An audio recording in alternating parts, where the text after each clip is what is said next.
One. All right, welcome to another episode of the Bottom Dwellers Dive Shack. Today we have Bobby DeLise. He's going to be our guest. He's an attorney known as a dive lawyer. How are you, Bobby? Very good. Thank you for having me, and thank you for hopefully giving a voice to the divers who I represent and have represented for almost 42 years now. But thank you. That's a long time. A man that's familiar with the ocean, has a legacy in the ocean, and I can't wait to get talking with him about that. Before we get started, I did want to give my final comments on the tragedy that happened in Kentucky with Jaxxyn Wood, and just kind of want to go over a little bit of what we know. Again, a lot of what we know is secondhand information, with some information coming from the contractor Bulldog Diving, and other information coming from people that know the divers on the ground, and also plant personnel as well. So the information that we do have starting out is it was a 4-man team, not a 2-man team, as had previously been reported by LG&E. The 4-man team has been confirmed, and LG&E has finally walked back their comments about the 2-man thing.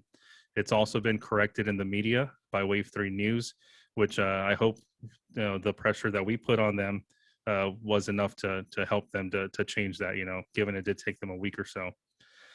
So the manning is a 4-man team. And then we also know from these reports that there were no safety mechanisms in place to protect the diver. There was no locking system in the lockout tagout. It was only a tagout sign-on system. And this has been confirmed by Bulldog Diving and also plant personnel. I have received a picture showing their lockout tagout, air quote lockout. It's only tags. So the way that they close these pumps off. Lights went off. I apologize. It's okay. Good. Go ahead. Sorry. All right. It's all right. 3, 2, 1. So the way that they secure these pumps is they just flip the switch, put a tag on it, and then the contractor signs on saying that there's a tag on the switch. So there are no physical locks during this process. The other thing that we know is, again, this is from other information that's been reported to us, is that there were no stop logs in place. When LG&E was asked whether or not they were in, the response, according to Bulldog Diving, was they think so, but they're not sure. So they decided to put the diver in there to confirm that there were stop logs. Ultimately, we know that there were not, because Jaxxyn Lee Wood did sustain trauma to his body related to a pump, and that was the adjacent pump that was on. So it's been reported that the cause of death was drowning. Now, given that autopsy report is going to be changed later on when they get the final report, which is probably due out in about a month or so. But we do know that there was trauma to Jaxxyn, and so that's the other bit of information. And as far as and obviously the stop logs weren't in there, otherwise he wouldn't be able to get into that bay with the running pump that was supposedly isolated. We also know that Jaxxyn was an ADC or a CDA graduate. He was a young diver, 19 years old, and he hadn't graduated. I don't believe that it had been a year since he graduated. It might have been a year or so, but he was a new diver, and he wasn't experienced doing that type of work. So again, that brings into question the choice of diver on these kinds of jobs, which can be discussed at a later point. So those are what we do know. We also know that Jaxxyn, was a fine young man. He was the youngest of 11 kids, and well loved by the community. When he was younger, he saved his family from a house fire. That was an article that came out, that some odd years back. He was up playing video games and the house caught on fire, and he was able to wake everybody up and get them out of the house. So that kind of just shows you that, the situational awareness that he had as a youth, and that he was able to think on the spot and just, get everybody up. So that was a good bit of information. He was also a high school athlete. He was a swimmer, and he lived his life in the pool and around the water. We'll learn more details about his life as the court case, goes on. I believe by now both sides have already retained legal counsel. So we're not going to get too much more information about this until the case starts. So that's what we know. And again, our hearts go out to Jaxxyn and his family, and we don't want to forget about his brother. So his brother was not on the job, that same job that he was on. He was working on a different job, but he was working for the same company. And Gary Wood, he's not working right now for obvious reasons, and we really, wish him the best. Strongly encourage him to try to find someone to talk to. He does have a good social support, with his family. He has a large family, but sometimes you might need a professional, a therapist to talk to afterwards.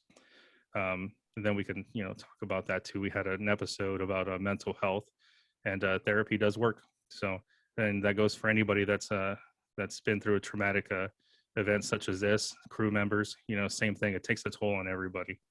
Again, we wish our deepest sympathies to the Wood family, and we hope that you do get some resolution through the legal system. And we're covering this because we don't want this to happen again.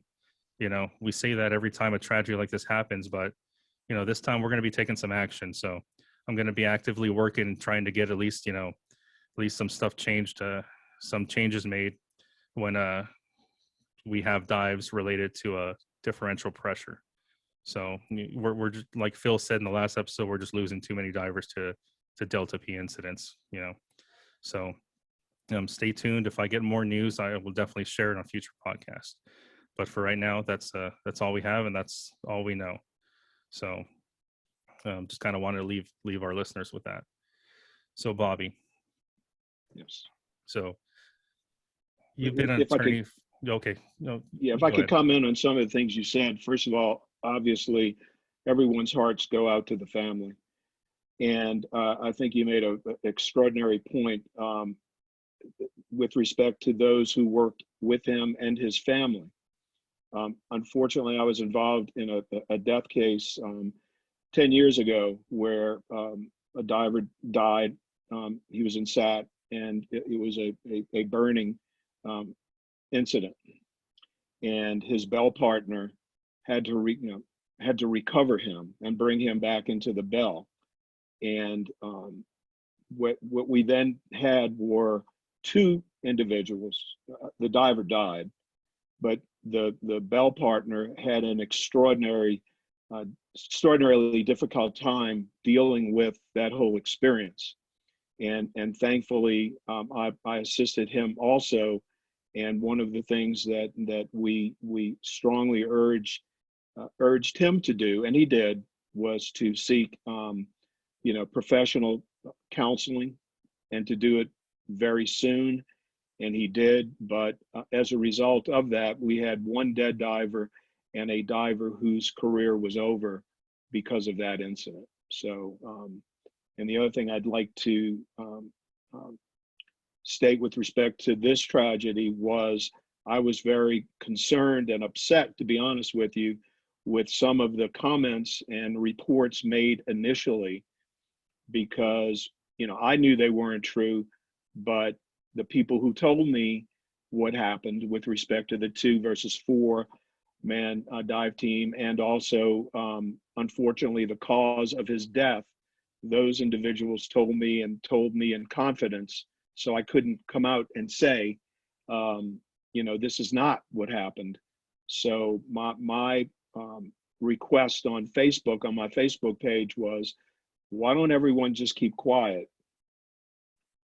Give support and prayers to the family and to the workers, but try not to make decisions as to what was done and what wasn't done yet. So those are the only comments that I would like to make. But thank you for the forum.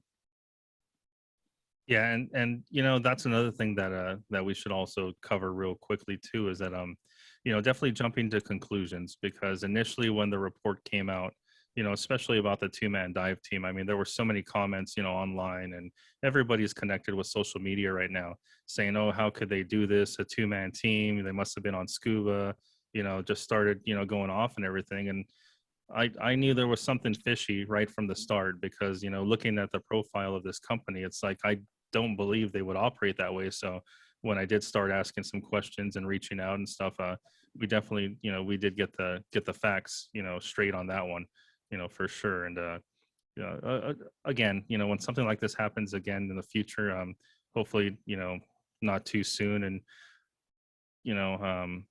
just don't jump to conclusions is what I'm getting at. Just mind your comments and show your sympathy and comfort for the family, because it is a difficult time for the family and the contractor as well. So, and in this case, I think we did, a pretty good job of it as a community, because that's what this is. This is a dive community, So, when the comments first started coming out, we all did really good at kind of putting a clamp on it, for the most part. So, but again, I want to thank everyone for showing their respect, and there was such an outpouring of support, especially for the family. A lot of us have changed our profile pictures and put the mourning band on, out of respect for Jaxxyn and his family. And that's to me, that kind of touched me a little bit too, So hopefully help the family know that they definitely have a whole community that's behind them as well. So